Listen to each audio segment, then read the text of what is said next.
Hey guys, welcome back to another DocsBot AI tutorial. I'm Keisha, and today I'm going to be telling you how you can train a chatbot from raw data.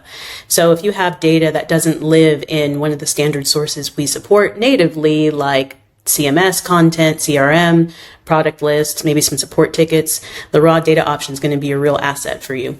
It's going to allow you to train your chatbot directly on your own structured data. And also it's going to give you full control over what it learns and then how those sources are presented to your users. So what you're going to want to do first is start by logging into your DocsBot AI dashboard. I'm already there. Click on bots on that left-hand panel and then select the bot that you want to train. So I've already got mine open here. I'm going to click on that bot. It's brand new, no sources yet. We're going to go down to the raw data source type, click on that, and then you'll see here a link that is our CSV template. You're going to want to prepare that before you upload it back.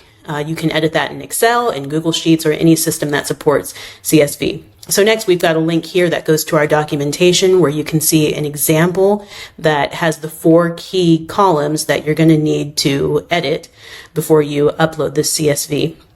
And that first one is content. DocsBot intelligently splits this into smaller chunks for training based on line breaks and sentences. So you're going to want to make sure that it's formatted to be read easily by a human. That next one is title, and that just helps search and shows up in the sources list for users.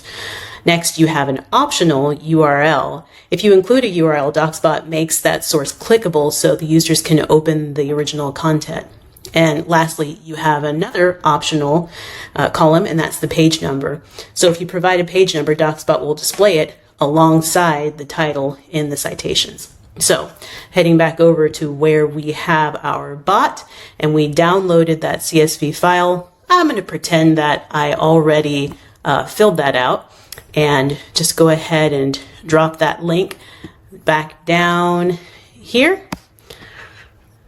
And I'm uploading it. Just going to click add source, and then your chatbot will start to train on that data straight away. So after you do that, you're just going to want to give it a little test drive, ask it some questions and see how that worked out for you. If you have any questions at all, we're always happy to hear from you. Just drop us a line at human@docsbot.ai. Have a great day.